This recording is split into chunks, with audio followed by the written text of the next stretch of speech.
Est-ce que tu veux le louer?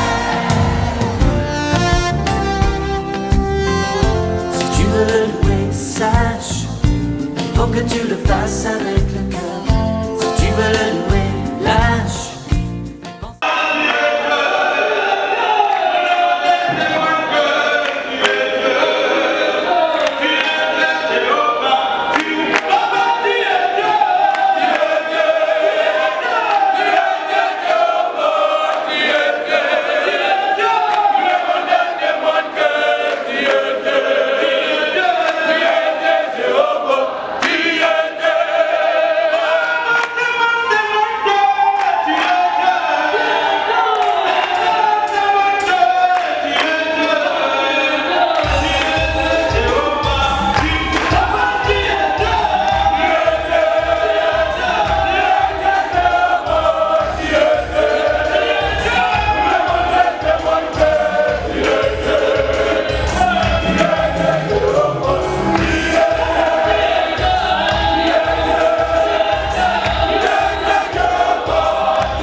De l'autre côté, il y a des enfants de Dieu rachetés. Alléluia.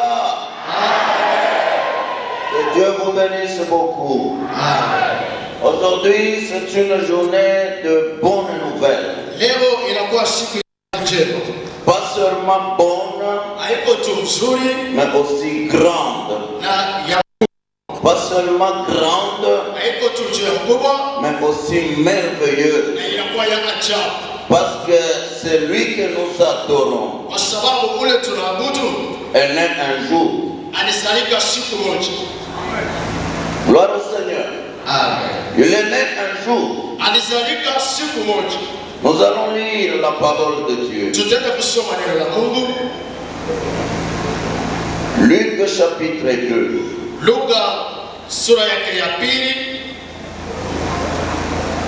Nous lisons du 8e verset jusqu'au 14e. Katika nchi ile wachungaji walikuwa wakikaa katika shamba wakilinda kunzi lao usiku kwa zamu, na tazama, malaika ya Bwana aliwatokea, Utukufu wa Bwana ukawaangazia, wakaogopa sana. Malaika akawaambia, msiogope, kwani tazama, ninawaletea ninyi habari njema ya furaha kubwa itakayokuwa kwa watu wote, kwa sababu leo amezaliwa kwenu katika mji wa Daudi Mwokozi, ndiye Kristo Bwana. Na hii ni alama kwenu, mtakuta mtoto amefungwa nguo za kitoto, amelala katika sanduku ya kulisha nyama. Ghafula walikuwa pamoja na malaika makutano ya jeshi ya mbingu, wakisifu Mungu wakisema, utukufu kwa Mungu aliye juu, na salama duniani katika watu wanaompendeza. On lisait aussi Matthieu 2. Tutaenda kusoma Mathayo sura ya 2, chapitre 11, sura ya 11, et on s'arrête là. mpaka pale tu.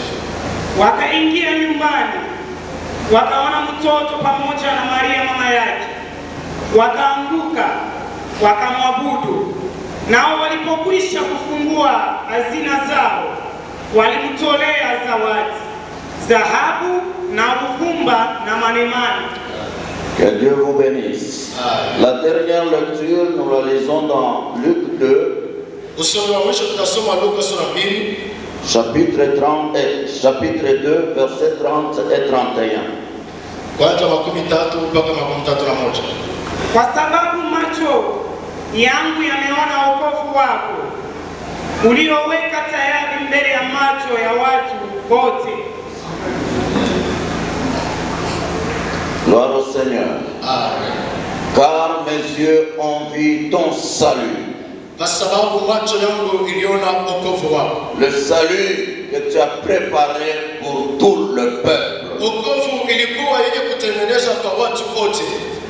Il y a de cela beaucoup d'années, Kuko pale miaka masiku mingi dans l'Empire romain, katika Empire Romain on annonçait de bonnes nouvelles. walianza kutangaza habari njema. Tout ce qui concernait le bien qui survenait dans la maison de l'empereur. Ile yote ilikuwa mzuri yenye kuelekea nyumba ya mfalme. Lorsqu'il y avait un nouvel empereur qui montait sur le trône, Pale palikuwa mfalme alipasha kuingia katika kiti fulani, on l'annonçait comme une bonne nouvelle. walianza kuitangaza kama habari njema. Lorsque l'empereur était malade et qu'il était guéri, Wakati ule mkubwa alikuwa mgonjwa na akaponeshwa, on annonçait cela comme une bonne nouvelle. walianza kutangaza ile kama habari njema. Et lorsque dans la famille de l'empereur, Na katika chama ya huyo mkubwa il y avait une naissance, kulikuwa kuzaliko, tout le royaume célébrait cette bonne nouvelle. taifa yote ilikuwa ikishirikia hiyo habari njema. Quand nous parlons de la bonne nouvelle, Wakati tuko nasema juu ya habari nous njema, ne parlons pas de cette bonne nouvelle des Romains. hatuseme habari njema ya Waroma. Nous parlons Sisi tunasema de la bonne nouvelle habari njema de la naissance du Sauveur. ya kusaliko kwa mkozi. Nous parlons Tuko de nasema la bonne nouvelle habari njema du salut de l'humanité ya wokovu ya ulimwengu, préparé par Dieu lui-même ambapo Mungu et pekee qui devait alitengeneza, se manifester. ambapo ilipasha ionekane. Gloire au Seigneur. Amen. Gloire au Seigneur. Amen. Quand nous ouvrons nos radios, Wakati tunafungua maredio yetu, quand nous lisons nos journaux, wakati tuko nasoma quand magazeti nous yetu, regardons nos télévisions, wakati tunaangalia matelevisheni, il n'y a que de mauvaises nouvelles. muko mpaka habari mbaya. Les enfants des empereurs, Watoto wakubwa, les bonnes nouvelles de la maison du roi habari njema ya mfalme wa ne nyumba mfalme pouvaient pas apporter le salut à son peuple. haikupasha kuleta wokovu kwa mataifa. C'est pourquoi aujourd'hui, Na ndio kwa maana leo encore dans nos vies, na maisha yetu nous voyons encore les mauvaises nouvelles qui surviennent. na tuko leo tena habari mbaya iko Les natufikia. gens se tuent, Watu beko na jiua, les guerres s'élèvent, vita iko na il y Il y a des problèmes qui se manifestent. Tous ces problèmes-là, ce sont de mauvaises nouvelles. Ce sont les conséquences du péché de l'homme. Ce sont les conséquences de la désobéissance de l'homme. Et nous continuons à les vivre jusqu'aujourd'hui. Le sang innocent versé, mais dans ce monde chaotique, dans ce monde voué à la destruction, aujourd'hui, nous vous annonçons une bonne nouvelle. Une bonne nouvelle sera la joie pour tout le peuple. Alors comment cette bonne nouvelle est arrivée? Dans les textes que nous venons de lire, la parole de Dieu nous dit, quand Jésus est né à Bethléem, dans cette contrée-là, il y avait de marches, il y avait de bergers. Gloire au Seigneur. Ce berger, il veillait la nuit en train de protéger leurs brebis. Gloire au Seigneur. C'est quand ils étaient en leur travail que l'ange de l'Éternel leur est apparu. Lorsque la gloire a resplendi autour d'eux, ils ont eu peur. Ils ont commencé à trembler. La nature des hommes sans Dieu, c'est la peur, c'est la crainte, c'est la désolation. Mais l'ange, il le regarde et il dit, vous n'ayez pas peur. Gloire au Seigneur. Jésus naît dans une bergerie. L'annonce est annoncée en premier lieu aux bergers. Est-ce que vous comprenez cela? Jésus naît dans une bergerie, mais l'annonce de sa naissance est annoncée en premier lieu aux bergers. Gloire au Seigneur. Qu'est-ce que nous avons comme enseignement là? Ça nous symbolise l'humilité de Jésus-Christ en tant qu'homme. Comme on nous a parlé à la Sainte Seine, il s'est humilié. Il s'est fait semblable aux hommes. Mais déjà à partir de sa naissance, nous voyons son humilité. Nous voyons sa condition d'humble. Parce qu'il est né dans une bergerie. Gloire au Seigneur. Gloire au Seigneur. Gloire au Seigneur. Gloire au Seigneur. Mais ceux qui l'ont annoncé, ce sont les anges. Et la gloire a éclaté. Elle a prophétisé la gloire de Jésus. Après qu'il ait souffert ces choses. Gloire au Seigneur. C'est-à-dire de son humilité, Dieu devait le lever.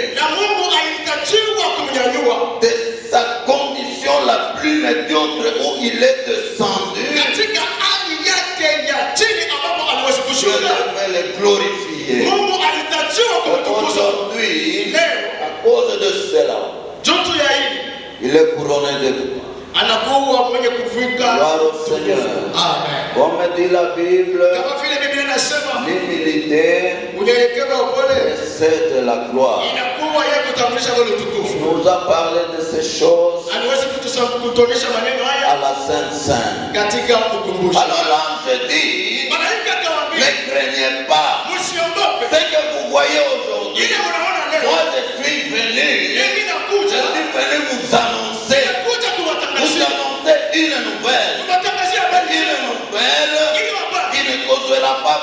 ruine. Une nouvelle qui ne va pas vous perdre. Ataweza kufurahisha. Haitampotesha. Mais c'est une bonne nouvelle. Maana yake ni habari njema. Une nouvelle du salut. Na kwa neno ya wokovu. Du salut de tout le peuple. Na wokovu ya mataifa yote. Gloire au Seigneur. Amen. Donc c'est une nouvelle qui ne fait pas craindre. Na maana yake ni habari hatuwezi kuogopa. Nouvelle de réjouissance. Na inakuwa ni habari ya furaha. C'est qu'aujourd'hui, Maana yake leo un sauveur Mwokozi vous est né. amezaliwa. Gloire au Seigneur. Amen. C'est qu'aujourd'hui, Maana yake leo un sauveur Mwokozi vous est né. anazaliwa. Je ne vais pas entrer dans les considérations théologiques. Na hatuwezi kuingia katika ile ufahamu wa kitheolojia. C'est pour ceux qui se disent Noël, Ile yote wanasema les dates. Noeli.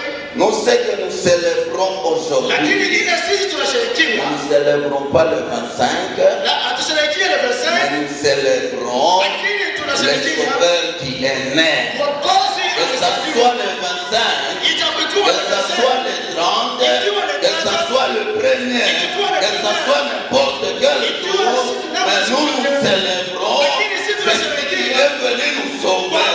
Nous nous célébrons ce qui est venu porter nos péchés. Nous nous célébrons celui qui a amené le salut. Kuna hatuwezi kuleta wokovu. La journée et les dates, Siku au madati c'est lui qui les a créés. yetu anaweza kuiumba. Gloire au Seigneur. Amen. Mais ce qui est important Kile cha muhimu est que nous célébrons cette naissance. tuko nasherehekea hiyo usali. Parce que la Bible le dit Kwa sababu Biblia inasema qu'il est né. alizalika. Gloire au Seigneur.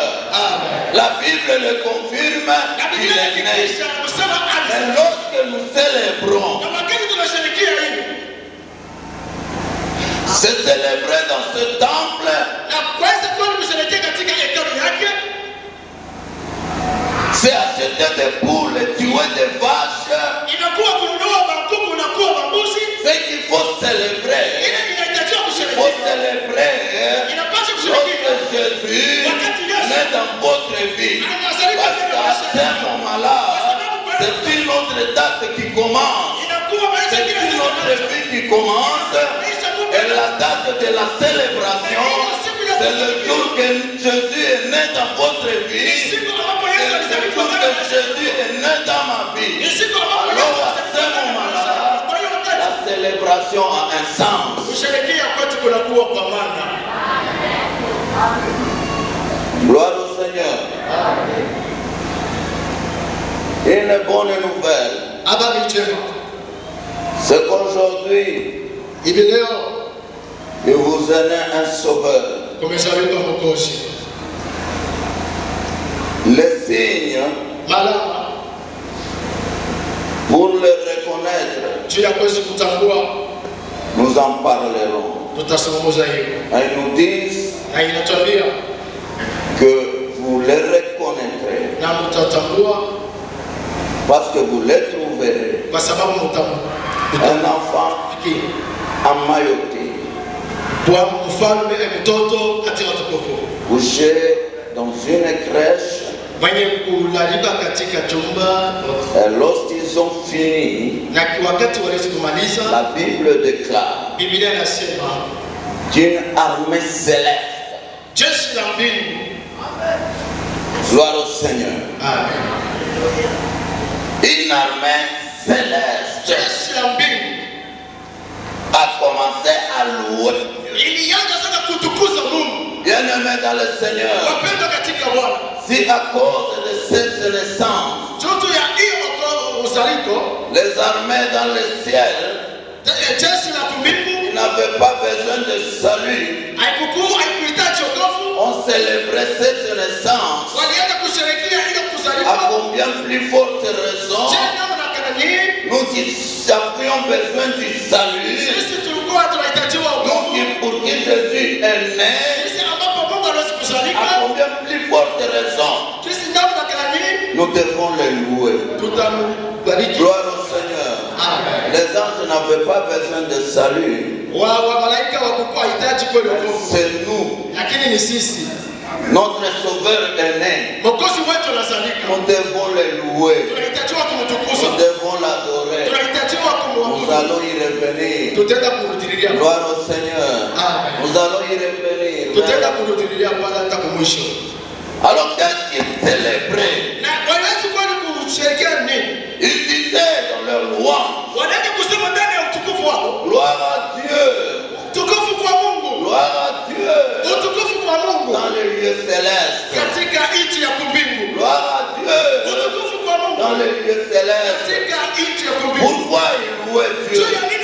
Parce que là aux cieux, ils savaient que Dieu est un Dieu qui dès le commencement a commencé à préparer le salut de l'homme. Et que ce salut devait venir parce que l'homme, après le péché, il était perdu. Il était sous l'emprise du diable. Et le projet du diable, son souhait était que l'homme subisse le jugement de Dieu et qu'il soit détruit, qu'il soit perdu. Alors ils ont compris. Lorsque Dieu au ciel, il a décidé qu'il doit sauver l'homme qu'il a créé à son image. Dans un monde de chaos, il devait sauver l'homme du péché. Il devait sauver l'homme de l'emprise du diable. Alors dans son conseil, il a décidé d'envoyer son fils qui s'appelle Dieu est avec nous, qui s'appelle Emmanuel. Il devait venir. Lorsqu'il est né, le ciel a célébré cette venue. Parce que c'est la victoire du bien sur le mal. C'est la victoire de Jésus sur le diable. C'est la victoire de la justification sur le péché. Le ciel peut célébrer cela. Gloire au Seigneur. Le ciel devait célébrer cela. Gloire au Seigneur. Gloire au Seigneur. Peut-être vous ne comprenez pas le salut de Dieu. Ou peut-être tu es né dans une maison où on priait Dieu. Tu n'es jamais parti au point de sa venue pour invoquer d'autres dieux. C'est peut-être pour cela que tu ne comprends pas le salut de Dieu. C'est peut-être pour cela que tu ne comprends pas le jugement qui t'attendait de Dieu. Je vais te faire une scène pour décrire ce que nous devons subir si Jésus n'était pas venu. Gloire au Seigneur. Je vais ouvrir une parenthèse pour vous dire que tous ceux qui ne célèbrent pas la naissance de Jésus et qui critiquent cette célébration sans donner d'autres propositions, ils sont aveuglés. Si le ciel a célébré cela, nous devons aussi célébrer. Vous comprenez une chose. Dans la vie d'un enfant de Dieu, il y a trois choses qui justifient notre salut.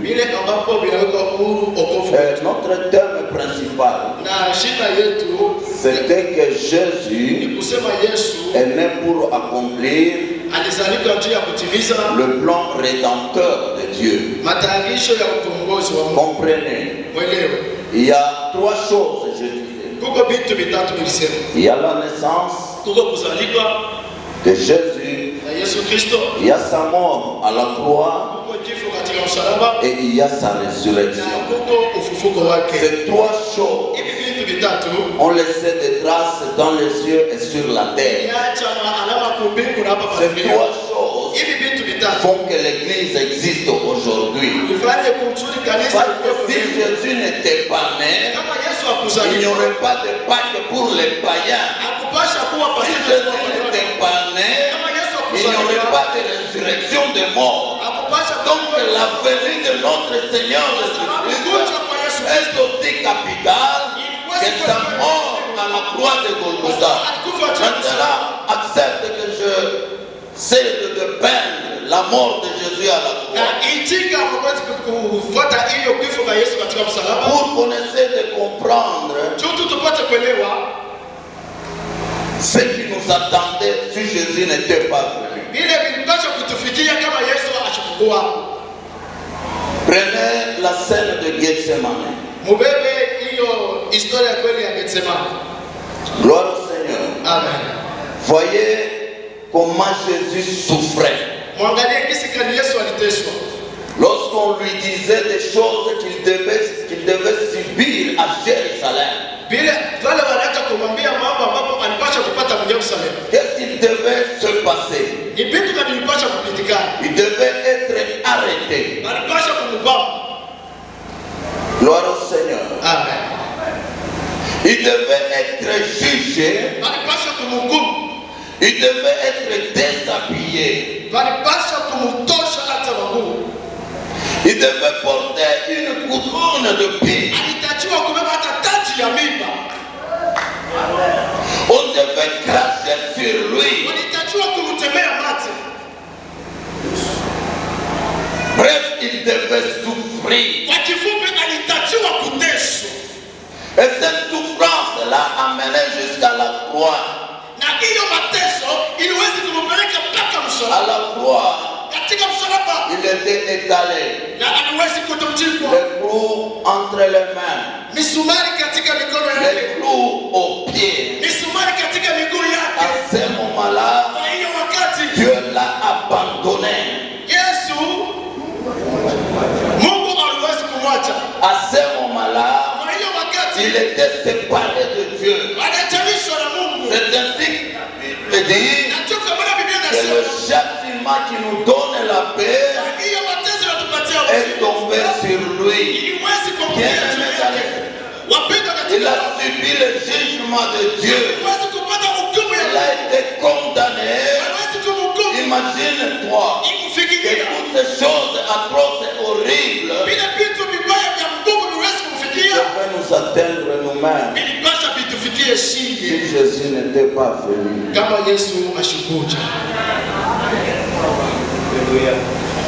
Gloire au Seigneur. Amen. C'est parce qu'il est venu nous sauver que des gens comme nous, hier appelés entonnoir dans l'ivresse, aujourd'hui on nous appelle évangélistes. C'est grâce à lui. Nous étions perdus. Mais dans un village, couchant sur des feuilles de bananes, mais Dieu nous a suivis. Il nous a protégés dans son amour. Il a envoyé son fils. Il est né pour mon salut à moi. Voilà pourquoi je le célèbre. Voilà pourquoi je le prête. Parce que je sais une chose. Et la colère de Dieu est tombée sur lui. Et la colère de Dieu, il l'a subi dans toutes les tentations possibles. Et dans toutes ces choses, il est mort à la croix de Golgotha. Il a pris ma place. Que je sois sauvé aujourd'hui. Voyez le grand prix du salut. On parle, le ciel se réjouit. La terre se réjouit. Que le salut est très capital. Gloire au Seigneur. Personne ne pouvait se libérer du péché. Personne ne pouvait se libérer de la puissance des ténèbres. Personne ne pouvait sauver son âme. Parce que tous étaient impuissants devant le péché. Tous étaient impuissants devant le diable. Il fallait que le salut vienne d'en haut.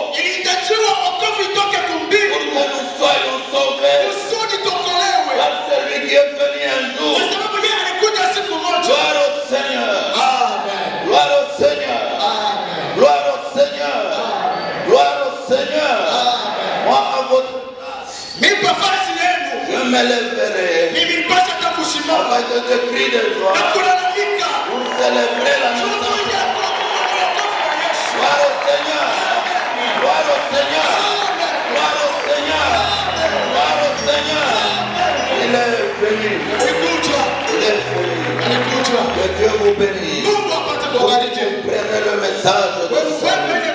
Vous comprenez l'évangile de Jésus. Gloire au Seigneur. Paix sur la terre parmi les hommes qui l'agréent.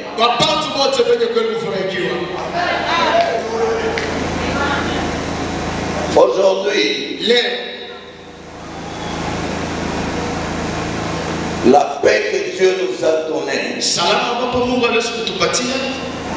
et que toutes les tribus, toutes les races en Jésus-Christ sont enfants de Dieu. C'est pourquoi la parole de Dieu dit, il est venu annoncer la paix à ceux qui étaient prêts. Dire quoi, les Juifs? Il a annoncé la paix à ceux qui étaient loin. Dire quoi, nous les païens, nous les nations, nous n'avions aucune espérance. Mais en Jésus-Christ, nous avons la paix avec Dieu. En Jésus-Christ, nous avons la paix avec tous les autres tribus. En Jésus-Christ, nous avons la paix, que ce soit horizontal, que ce soit vertical. En dehors de cela, nous avons aussi la paix avec nous-mêmes. Nous sommes dans Jésus-Christ. L'esprit, l'âme et le corps sont aussi en paix. Gloire au Seigneur. Ceux qui ne sont pas en Jésus-Christ, la paix et l'âme fait autre chose. L'esprit fait autre chose. Le corps aussi fait autre chose. Mais en Jésus-Christ, nous avons la paix. Cette paix intérieure que la politique ne peut pas donner, que la constitution ne peut pas donner. Cette paix, nous l'avons qu'avec Jésus.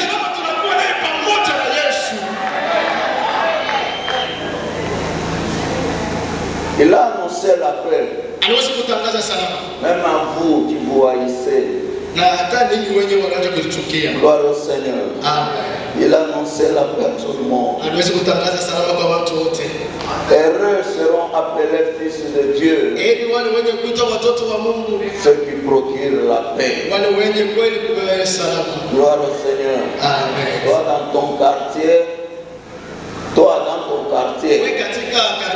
dans ta chorale, dans ton groupe, dans ta maison, tu es toujours la source de conflit.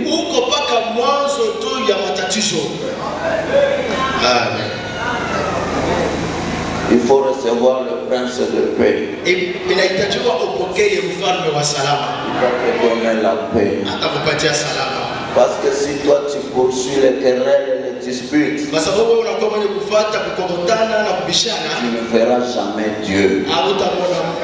Ceux qui sont appelés fils de Dieu, ceux qui procurent la paix, ceux qui la poursuivent, et ceux qui la cherchent. C'est-à-dire que tu peux avoir des problèmes avec quelqu'un, surtout avec le païen, mais toi tu es obligé de chercher la paix.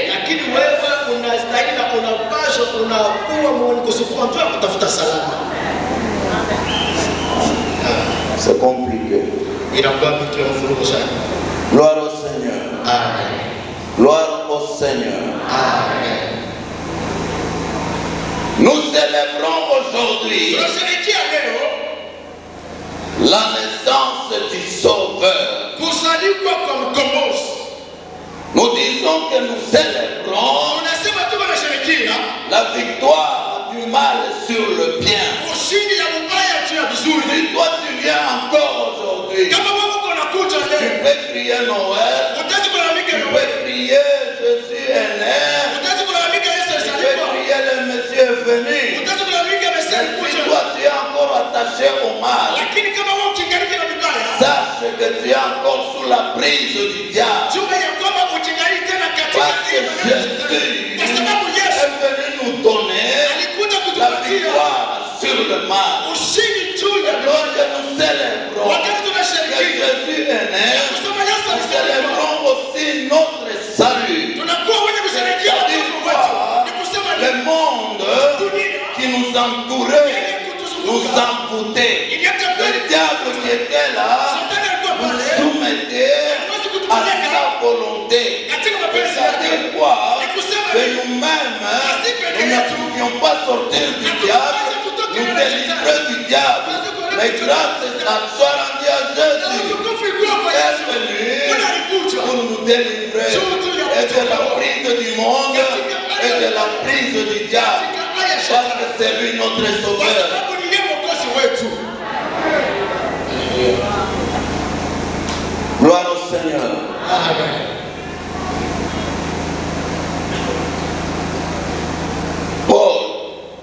Paul, nous allons lire ça, Romains, Tutaenda kusoma katika Waroma. Romains 16, je crois. Waroma sura yake 1 kusomea mstari.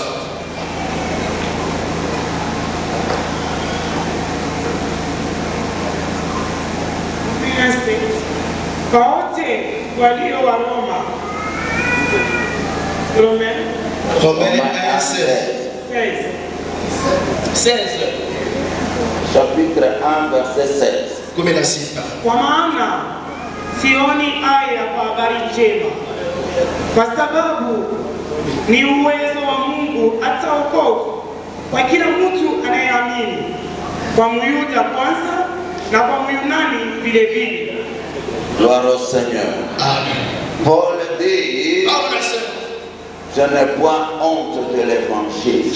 shindwe tena na aya ya injili. C'est-à-dire quoi? Ni kusema nini? Je n'ai pas de prêcher la bonne nouvelle de Jésus. Sio mtu mwenye kulichunga tutu ya kutangaza habari ya Mungu. Gloire au Seigneur. Amen. Pourquoi? Juu ya nini? Parce que c'est une puissance de Dieu. Kwa sababu inakuwa uwezo wa Mungu Pour quiconque croit. kwa ule wote anayemwamini. Puissance, c'est pourquoi?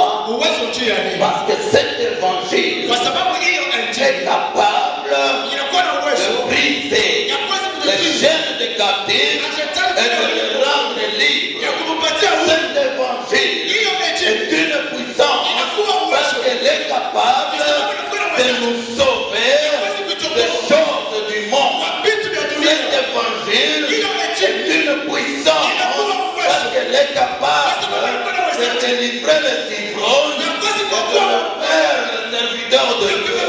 Cet évangile est capable de nous délivrer de la puissance maléfique de nos familles. Katika majamii yetu. Gloire au Seigneur. Amen. J'ai toujours dit, Ninakuwa niko nasema Jésus, Yesu son évangile injili habari yake est la plus merveilleuse des choses qui puissent inakuwa ni exister. vitu vya ajabu kwa vitu vyote vyenye kuishi. Gloire au Seigneur. Amen. Gloire au Seigneur. Amen.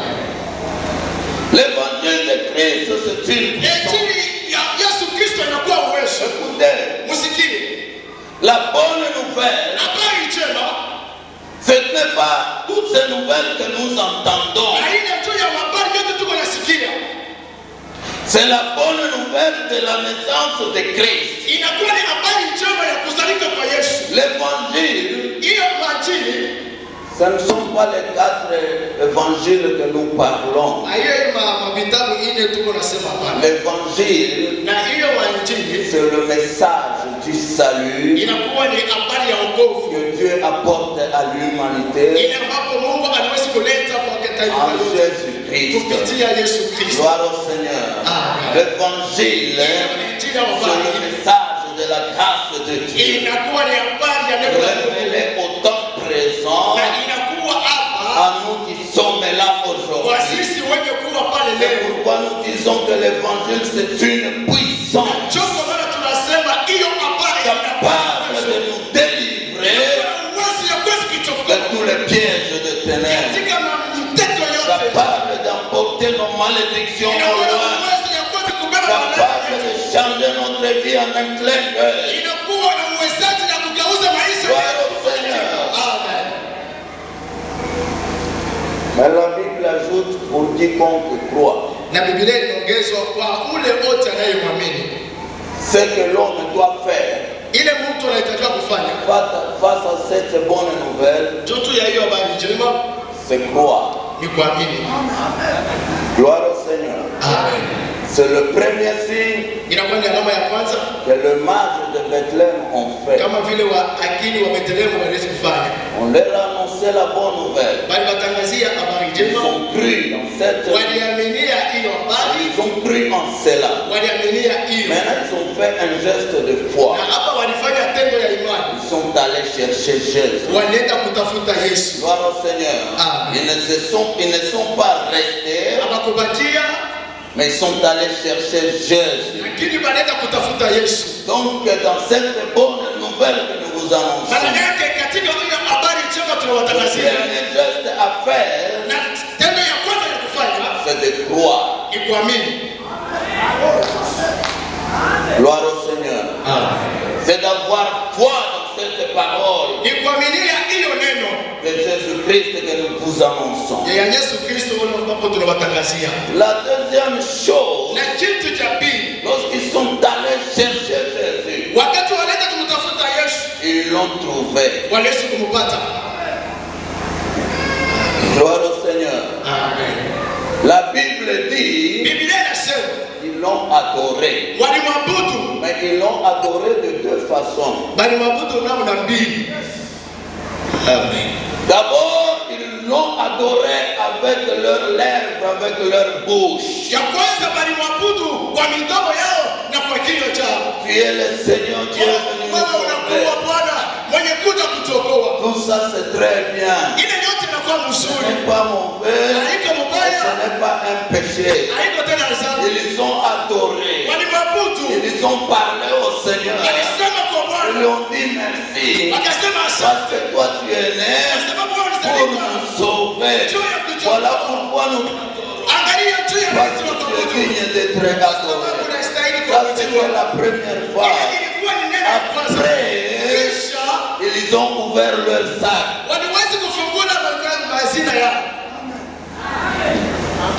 Dites encore amen bien. Dites encore amen très bien. La deuxième façon de l'adorer, ils n'ont pas seulement multiplié les paroles, mais la Bible dit ils ont fait sortir leur sac et ils ont ouvert. Et là-dedans, ils ont commencé à sortir les objets d'adoration. Donc l'adoration de notre Dieu ne se limite pas aux paroles. Nos paroles terrestres qui sont limitées. L'adoration de notre Dieu consiste aussi à ouvrir nos sacs.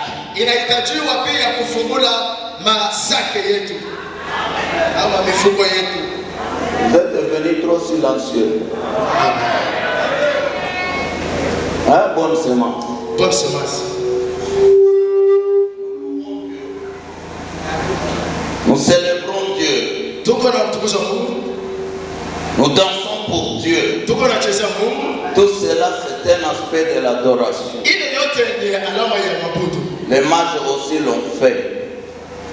Les mages l'ont fait.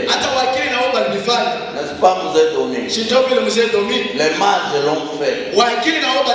Comme vous chantez aujourd'hui. Vous tous, orchestre canon des anges, à Saba, Jérusalem. Aujourd'hui, nous avons très bien loué la naissance de Jésus. Nous l'avons très bien célébré. Mais il nous reste à faire une chose. Ouvrir nos sacs kufungula mifuko et yetu lui offrir les objets de notre adoration. na kumpatia ile maneno ya mabudu yetu. Gloire au Seigneur. Amen. Avant de demander ceux qui vont croire, Bato ya kuuliza bali batamini, prenez votre offrande que vous avez préparée à la maison, mubebe sadaka yenu ile muweze kutengeneza kwa nyumba, mettez ça dans la poche gauche. muweke hiyo mfuko ya gauche. Maintenant, ouvrez le sac Na hivi mfungule masaki yenu, et cherchez quelque chose d'adoration. mtafute sasa kitu kingine namna Je kumwabudu. vais vous dire une chose. Tenda kuambia kitu kimoja. Moi aussi, je suis concerné. Na mimi niko pale. Quand je venais ici le matin, Wakati mimi nikaribia asubuhi, dans mon entendement, mwelewa en kwangu lisant la Bible, kwa kusoma Biblia, je croyais que j'allais trouver des moutons, de bœufs, de vaches, de poules devant la porte de l'église. nilifikiria kwanza saa zingine pamoja tapata bambuku, bambushi, bangombe, mbele ya Pour les gens qui sont venus adorer la naissance du kwa wale Seigneur. watu walikuwa kusherehekea kuzaliwa kwa Yesu. Mais curieusement, j'ai trouvé que là, devant la porte, c'était un vide. Na kwa wale lakini mimi naangalia kwa mlango hapa nataka mbuku. Mais j'ai compris une chose, Na nilielewa kitu kimoja. qu'il y a des choses dans nos sacs, Kuko vitu mifuko il yetu. y a des choses dans nos poches Kuko vitu masaki yetu. avec lesquelles nous allons adorer. Bila ambapo tutabudu Nous na avons pris le protocole. Pendant 5 minutes, Au protocole.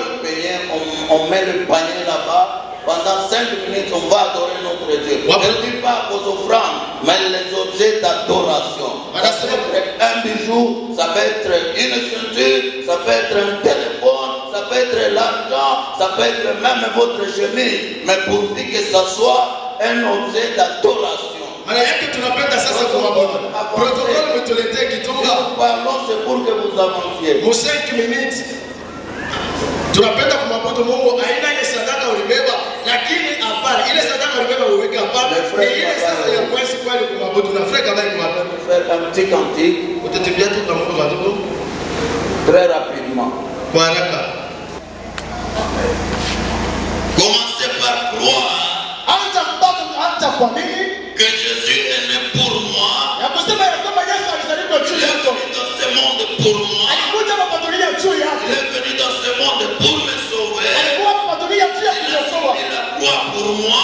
Aliweza kuteseka msalaba Il juu est yako. mort pour moi. Alikufa juu yako. Il est ressuscité pour moi. Alifufuka juu C'est yako. ça l'évangile de Christ. Ile njema kwa ajili ya Yesu Kristo. Ce matin, Ile ambapo tunaelekea ndani ya leo. nous te demandons Na ile ambapo et tunaenda de croire ni ya kuamini que notre Seigneur nous bénisse. na Mungu apate kutubariki.